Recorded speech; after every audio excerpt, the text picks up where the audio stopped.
Bismillahirrahmanirrahim. Assalamualaikum warahmatullahi wabarakatuh. Innal hamdalillah nahmaduhu wa nasta'inuhu wa nastaghfiruh wa na'udzu billahi min shururi anfusina wa min sayyiati a'malina. May yahdihillahu fala mudilla lahu wa man yudlil fala hadiya lahu. Asyhadu an la ilaha illallah wahdahu la syarika lah wa asyhadu anna Muhammadan abduhu wa rasuluh salawatullahi alaihi wa ala alihi wa sahbihi wastanna bi sunnatihi wa iktafa atharahu ila yaumil qiyamah. Amma ba'd. Ayyuhal asatidah rahimani wa rahimakumullah. Alhamdulillah, senantiasa kita memuji Allah Subhanahu wa taala. Kita dipertemukan kembali di tempat yang mubarak yang diberkahi Allah Subhanahu wa taala dalam rangka yang penuh berkah, di mana kita berkumpul di salah satu rumah di antara rumah-rumah Allah Subhanahu wa taala dalam rangka mengkaji ilmu-ilmu Allah Subhanahu wa taala. Maka kita lanjutkan dalam pembahasan kita, yaitu pada kitab At-Taifah Minhajul Firqah Najiyah pada makna la ilaha illallah. Makna la ilaha illallah. Tentunya setiap muslim di sini yang menjadikan utama bagi dia adalah kalimat tauhid, la ilaha illallah. Karena kalimat tauhid la ilaha illallah itu merupakan pokok dari segala ibadah yang kita lakukan. Keabsahan kalimat tauhid, akidah seorang itu sangat berpengaruh pada amal perbuatannya. Oleh karena itu, kita mempelajari kalimat tauhid ini untuk lebih mendalami bagaimana mestinya kita memahami syahadat la ilaha illallah Muhammadur Rasulullah. Adapun makna la ilaha illallah adalah penafsirannya la ma'buda bihaqqin illallah. La ma'buda bihaqqin illallah. Tidak ada sesembahan yang hak disembah melainkan Allah Subhanahu wa taala. Adapun yang sebelumnya pernah kita fahami bahwa la ilaha illallah artinya tiada Tuhan selain Allah, atau la khaliqa illallah, atau la rabba illallah, maka ini makna yang salah. Hanya fokus pada rububiyah Allah Subhanahu wa taala. Tentunya ini bukan tujuan dakwah para nabi. Para nabi mendakwahkan kalimat tauhid. Yang dimaksud tauhid ini adalah tauhid al-uluhiyah. Al-uluhiyah yaitu tauhid ibadah, di mana kalimat la ilaha illallah ini lebih kepada bagaimana seorang hamba mengesahkan Allah Subhanahu wa taala dalam segala ibadahnya. Oleh karena itu makna dari la ilaha illallah yang tepat adalah tiada sesembahan yang hak disembah melainkan Allah Subhanahu wa taala. Haitsu yaqul muallif rahimahullahu taala fiha nafyul ilahiyyati an ghairillah wa itsbatiha lillahi wahdah. Pada kalimat tauhid tersebut ada kaedah penting, dua kaedah yang itu mestinya atau harus kita bawa, kita pegang setiap saat, yaitu nafyul ilahiyah anillah, nafyul ilahiyah an ghairillah. meniadakan sesembahan ilahiyah dari selain Allah. La ilaha itu an-nafi, yaitu peniadaan, di mana seorang hamba wajib meniadakan semua bentuk sesembahan selain Allah. Yang kedua, wa itsbatuha lillahi wahdah. Yang kedua adalah menetapkan hanya Allah semata yang dia jadikan sesembahan. Maksudnya adalah seorang itu tidak dikatakan sebagai seorang muwahhid, seorang ahlu tauhid, sampai dia mengingkari semua bentuk sesembahan selain Allah dan menetapkan hanya Allah yang dia jadikan sesembahan. Kalau dia menetapkan Allah sesembahan, tapi juga masih membenarkan ada sesembahan selain Allah, dia tetap dikatakan sebagai seorang musyrik. Seorang tauhid yang bertauhid itu dengan dua kaidah, yaitu menafikan atau meniadakan segala sembahan, mengingkari semua agama yang mana selain agama Allah Subhanahu wa taala, dan menetapkan hanya Islam adalah sebagai agama yang diterima di sisi Allah Subhanahu wa taala. Qala Allah taala, Allah berfirman dalam surat Muhammad, fa'lam annahu la ilaha illallah wastaghfir li dzambik. Ketahuilah bahwasanya tiada sembahan yang hak disembah melainkan hanya Allah, dan mintalah ampun kepada Allah Ta'ala lantaran karena dosa-dosamu. Nah, di sini menunjukkan bahwa ayat ini menegaskan bahwa yang pertama kali harus kita ketahui adalah kita mengenal sesembahan kita, yaitu Allah Jalla fi'ulah. Kemudian juga menafikan sembahan selain Allah. Wa qala fal ilmu bi ma'naha wajibun wa muqaddamun ala sa'iri arkanil Islam. Maka ilmu itu maksudnya di sini wajib didahulukan atas semua syariat-syariat Islam, rukun-rukun Islam. Maksudnya adalah sebelum kita melangkah beramal, maka utamakan dahulu ilmu, terlebih lagi dalam urusan akidah keyakinan. Karena akidah keyakinan itu sesuatu yang diikat, sesuatu yang diikat dalam hati, sesuatu yang diyakini. Kalau seandainya akidah seseorang sudah salah, maka dipastikan amal perbuatannya juga sudah salah. Oleh karena itu yang paling pertama adalah kita perbaiki akidah kita, kita perbaiki tauhid kita. Wa qala sallallahu alaihi wasallam, man qala la ilaha illallah mukhlisan dakhalal jannah, rawahu Ahmad. Al-haditsu sahih. Nabi sallallahu alaihi wasallam bersabda, barang siapa yang mengatakan la ilaha illallah dengan penuh keikhlasan, tulus, murni, maka dia masuk surga.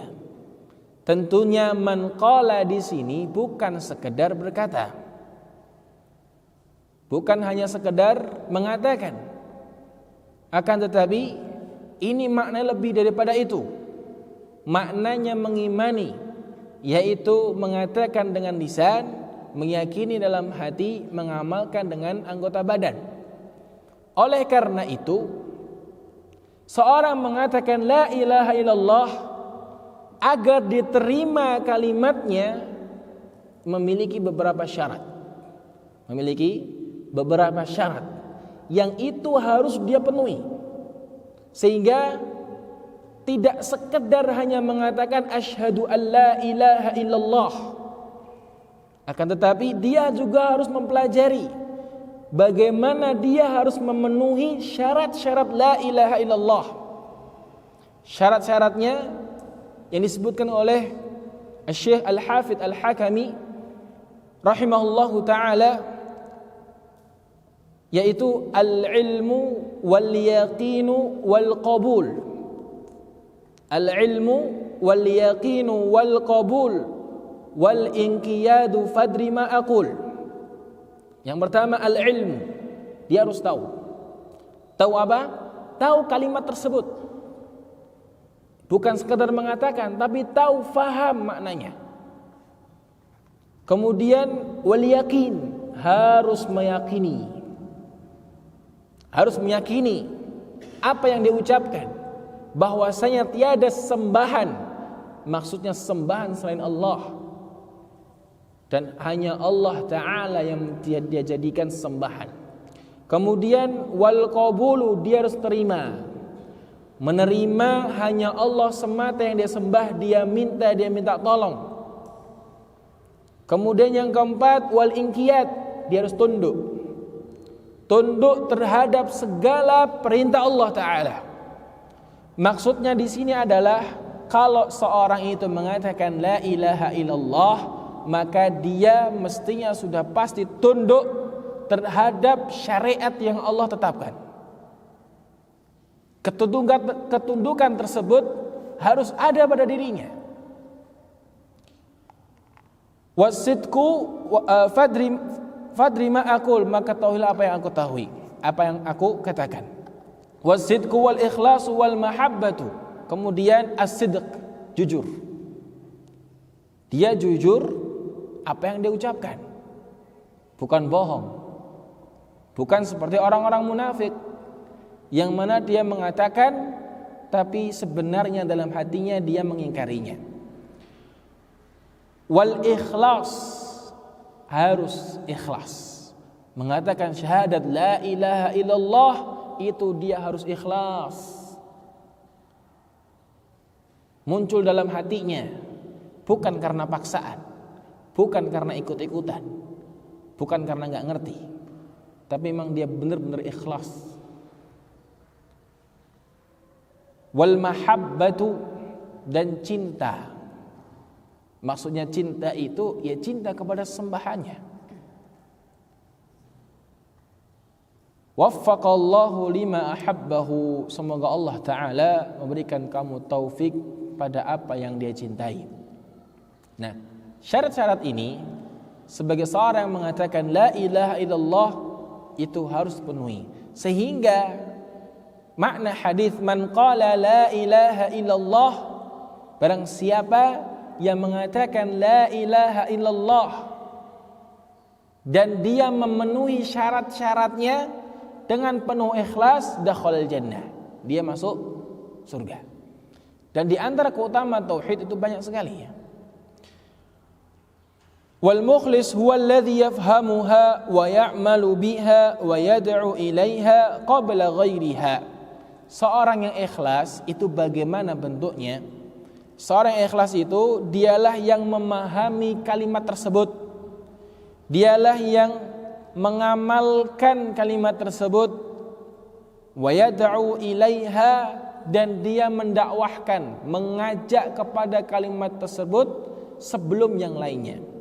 Lianna fiha tauhid alladhi khalaqallahu al-alam liajlihi. Karena ini tauhid di mana Allah Ta'ala itu menciptakan alam semesta ini dengan tujuan itu.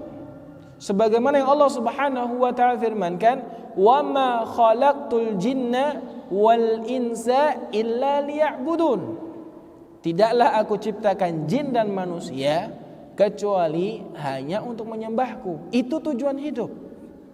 Oleh karena itu, kita kalau pengen bahagia hidupnya, pengen terarah, kita harus ngerti tujuan hidup kita dahulu, agar hidup ini lebih hidup. Maksudnya tidak hidup begitu saja. Kita harus mengerti arah tujuan kita. Kalau kita pengen hidup kita bahagia, harus ngerti pandangan kita ke depan, bahwasanya yang paling utama kita hidup ini menghambakan diri hanya untuk Allah Subhanahu wa Ta'ala. Wa qala Rasulullah sallallahu alaihi wasallam li ammihi Abi Thalib hina hadrahu al-maut. Ini saking pentingnya ya, bagaimana pamannya Nabi Muhammad sallallahu alaihi wasallam yang sebelumnya beliau itu membela apa yang dilakukan oleh Rasulullah sallallahu alaihi wasallam. Namun tatkala ya hadratul wafah, ketika kematian mendatanginya, di sini perhatian Rasulullah sallallahu alaihi wasallam. Yang diharapkan Rasulullah dari pamannya hanya satu saja, untuk mengatakan kalimat ini. Sampai-sampai Rasulullah mengatakan, ya am qul la ilaha illallah kalimatun uhajju laka biha indallah. Wahai pamanku, katakan la ilaha illallah. Ini sebuah kalimat yang aku akan berhujjah di hadapan Allah untukmu, wahai am, wahai paman. Kenapa? Karena ketika lagi sakaratul mautnya, Rasulullah SAW dikeroyok oleh paman-pamannya. Di situ ada Abu Lahab, ada Abu Jahal dan semuanya yang pengen Abu Thalib ini mati dalam keadaan kakek moyangnya. Maka di antara bentuk penyimpangan akidah, sebabnya adalah di antaranya yaitu taklid buta terhadap ajaran-ajaran nenek moyang, adat istiadat, atau istilah bahasa sekarang itu apa, budi luhur, bukan budi luhur ya. Istilah bahasa sekarang itu mempertahankan apa yang menjadi adat istiadat nenek moyang, sekalipun itu salah. Itu di antara bentuk penyimpangan akidah. Ya. Dalam hadis ini jelas, ini buktinya, ini faktanya. Sekalipun Abu Thalib, ya, beliau itu membela dakwah Rasulullah SAW, tapi beliau meninggal dalam keadaan agamanya pamannya. Di mana Rasulullah bersabda, ya am qul la ilaha illallah kalimatun uhajju laka biha indallah, wa aba an yaqula la ilaha illallah. Tapi enggak mau untuk mengatakan la ilaha illallah karena lihat ponakannya, terus lihat saudara-saudaranya, sehingga dia mati dalam keadaan di bawah agamanya nenek moyangnya. Rawahul Bukhari wa Muslim. Baqiya Rasul sallallahu alaihi wasallam fi Makkah 13 aman.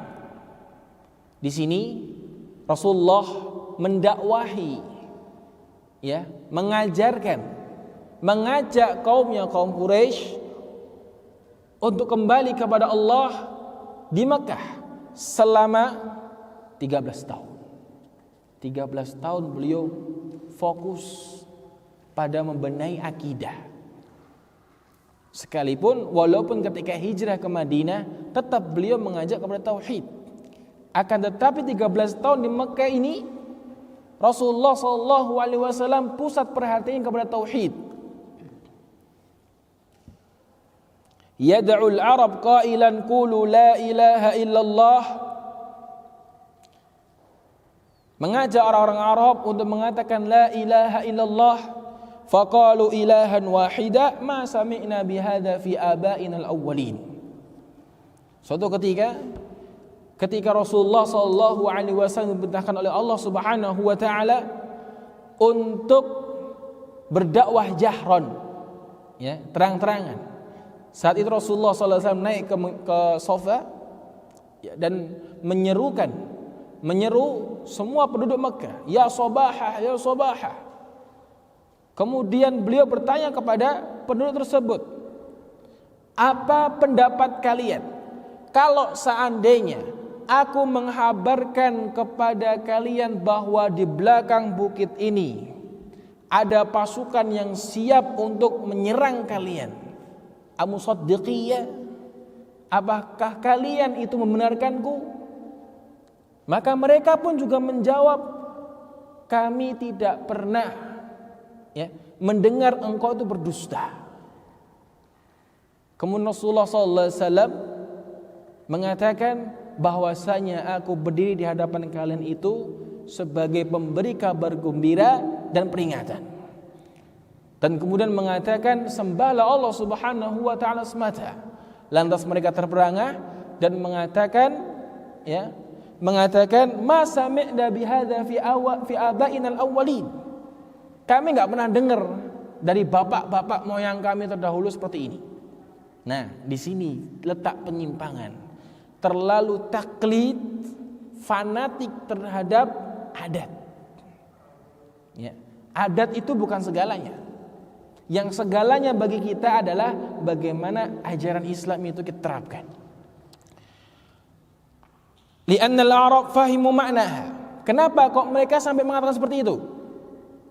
Karena mereka faham maknanya, bukan faham artinya. Faham maknanya. Kalau mereka mengatakan seperti ini, mereka harus rela meninggalkan sesembahan mereka yang jumlahnya ratusan. Suatu ketika Rasulullah SAW itu diskusi, berdialog dengan mereka. Maka mereka bercerita bahwa kami itu memiliki sesembahan di bumi dan memiliki satu sesembahan yang di langit. Rasulullah SAW mengatakan, lah, kenapa kalian tidak jadikan sesembahan yang di langit saja sebagai ganti daripada yang di bumi? Mereka alasannya itu bukan karena menyembah, tapi sebagai syufa'a, sebagai syafaat, sebagai perantara. Alasan mereka seperti ini. Dan kalau kita saksikan fakta dari mereka orang-orang yang menyembah kuburan, yang mendatangi meminta kuburan, alasannya sama. Mereka tidak pernah meyakini bahwasanya mereka itu menyembah kuburan tersebut. Ma na'buduhum illa liyuqarribuna ilallahi zulfa. Kita tuh enggak nyembah mereka, enggak. Tapi cuman untuk bisa sebagai perantara dekat lah. Ya taulah kita ini kan banyak dosanya. Mana mungkin Allah menerima hajat-hajat kita. Kayak mereka seperti itu. Padahal Allah Subhanahu wa taala berfirman, "Ud'uni astajib lakum." Mintalah kepadaku, aku akan ijabahi kalian. Kenapa harus ada syafaat tersebut? Nah, di sini letaknya. Alasan mereka seperti itu. Dan kalau kita saksikan realita zaman sekarang, itu alasan mereka sama. Lianna al-Arab fahimu ma'naha wa anna man qala la yad'u wa anna man qalaha la yad'u ghayra Allah fatarakuha wa lam yaquluha. Qala Allah Ta'ala innahum kanu idza qila lahum la ilaha illallah yastakbirun. Maka mereka, sebagaimana Allah Subhanahu wa taala sebutkan, apabila mereka itu diseru untuk mengatakan la ilaha illallah yastakbirun, mereka ini sombong, ya, menganggap besar. Ini agama bapak moyang kita dulu, seperti itu, sehingga menganggap agamanya Nabi Muhammad SAW sebagai agama yang sesat karena tidak sesuai dengan ajaran leluhur mereka. Wa yaquluna a inna latariku alihatina li syairin majnun. Mereka mengatakan, apakah kita rela meninggalkan sesembahan-sembahan kami untuk demi seorang syair yang gila ini? Oh, mereka mengecap atau menjuluki Muhammad sebagai seorang penyair, seorang yang gila. Kalau kita yang mendakwahkan atau mengajak kepada tauhid dibilang Wahabi atau dibilang yang lain, ya kita ingat Rasulullah sallallahu alaihi wasallam. Beliau lebih parah dicapnya sebagai seorang gila. Bal jaa bil haqqi wa saddaqal mursalin, dan bahkan telah datang kebenaran dan dibenarkan oleh al mursalin, ya, dibenarkan. Mereka ini para mursalin ini benar.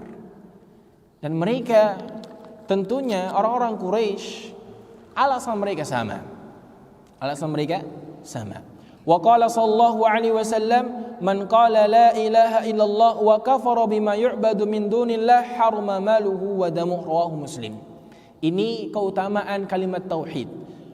Rasulullah SAW bersabda, barang siapa yang mengatakan la ilaha illallah dan mengkafirkan, maksudnya mengingkari semua bentuk sesembahan selain Allah, maka haruma maluhu wa damuhu, haram hartanya, haram darahnya. Maksudnya tidak boleh dijarah, tidak boleh diambil hartanya, dan tidak boleh dibunuh. Ini keutamaannya. Ya, keutamaan kalimat tauhid la ilaha illallah. Wa ma'na al-hadits anna at-talaffuz bisyahadati yastalzim an yukaffira wa yunkira kulla ibadatin li ghairillah ka du'ail amwat wa ghairihi. Makna hadis di sini bahwa melafadzkan syahadat la ilaha illallah itu mengharuskan apa? Mengkafirkan atau mengingkari setiap sesembahan selain Allah, seperti meminta mayit selain Allah Subhanahu wa taala. Wal gharib anna ba'dal muslimina yaqulunaha bi alsinatihim. Yang aneh di zaman beliau ya, yang aneh, kaum muslimin mereka melafadzkan ini, mengatakan ini dengan lisan mereka, wa yukhalifuna ma'naha bi af'alihim wa du'aihim li ghairillah. Tapi mereka menyelisihi maknanya dengan perbuatan mereka dan doa mereka kepada selain Allah Subhanahu wa taala. Ini menunjukkan bahwa mereka tidak faham maknanya. Atau mungkin yang kedua, karena tidak ada yang mau mengajari. Ini di antara bentuk sebab inhiraf, penyimpangan akidah adalah yang pertama tidak mau belajar, yang kedua tidak ada yang mau ngajari masalah akidah ini. Khamisan, la ilaha illallah asasut tauhid wal islam wa manhajun kamilun lil hayah. La ilaha illallah itu dasar tauhid dan Islam, dan manhaj kamil yang sempurna bagi kehidupan. Yatahaqqaq bi tawjihi kulli anwa'il ibadati lillah wa dzalika idza khada'a al-muslimu lillah wa da'ahu wahdahu wahtakama li syar'ihi duna ghairihi. Dan terwujudnya ya bi tawjihi kulli anwa'il ibadah, terwujudnya semua bentuk ibadah. Maksudnya sahnya bentuk ibadah dengan la ilaha illallah. Wa dzalika idza khada'al muslim lillah. Kapan? Ketika seorang muslim itu mau tunduk kepada Allah taala dan meminta kepada Allah semata, wahtakama, berhukum dengan syariatnya. Ibn Rajab mengatakan al-ilah huwa alladhi yuta'u wa la yu'sa hibatan wa ijlalan. Sesembahan itu siapa? Sesembahan itu yang ditaati dan tidak diingkari atau diselisihi dalam haibatan wa ijlala, dalam rangka haibah, kemuliaan, wa mahabbatan wa khaufan wa rajaan, dengan penuh mahabbah, cinta, khaufan, takut, wa rajaan, berharap, wa tawakkulan alaih, bertawakal kepadanya, wa su'alan minhu, dan meminta kepadanya, wa du'aan lahu, berdoa untuknya. Wala yasluh hadza kulluhu illa lillahi azza wa jalla. Ini enggak sah kecuali hanya untuk Allah Subhanahu wa taala. Faman asyraka makhluqan fi syai'in min hadhil amwal al-umur allati hiya khasaisul ilah, maka barang siapa yang dia bersekutu dengan makhluk dari atau pada sesuatu di perkara ini dari kekhususan Allah Subhanahu wa taala, kana dzalika qadhan fi ikhlasihi fi qoulihi la ilaha illallah. Ini mencacati ucapan dia kalimat la ilaha illallah. Wa kana fihi min ubudiyatil makhluk. Karena apa? Karena ini ada makna ubudiyah, menyembah makhluk bihasab ma fihi min dzalik. Sekadar hanya berdoa kepada selain Allah, meminta atau yakin tawakal kepada selain Allah, menyandarkan hati kepada selain Allah, sama hukumnya. Yang terakhir, inna kalimat la ilaha illallah tanfa'u qailaha idza lam yanqudha bi syirkin. Kalimat la ilaha illallah itu akan bermanfaat nanti. Kapan? Di yaumul mahsyar. Di hari kiamat bagi orang yang mengatakannya. Fahiya syabihatun bil wudu alladhi yanqidhuhul hadath. Kalimat la ilaha illallah itu mirip dengan hukum wudu tentang salat. Ya, apabila wudunya batal, salatnya batal. Apabila akidah seorang itu batal, tauhidnya batal, maka agamanya juga batal, seperti itu. Sehingga ini yang terpenting bagi kita, yaitu mempelajari kalimat tauhid la ilaha illallah. Qala sallallahu alaihi wasallam, Rasulullah sallallahu alaihi wasallam bersabda, "Man kana akhiru kalamihi la ilaha illallah, dakhala al-jannah." Barang siapa yang akhir hayatnya dia mengucapkan la ilaha illallah, maka dia masuk surga. Tentunya dengan konsekuensi tadi. Wallahu a'lam bishawab. Semoga ini bermanfaat kita semuanya. Subhanakallahumma bihamdika asyhadu an la ilaha illa anta astaghfiruka wa atubu ilaik. Wassalamualaikum warahmatullahi wabarakatuh.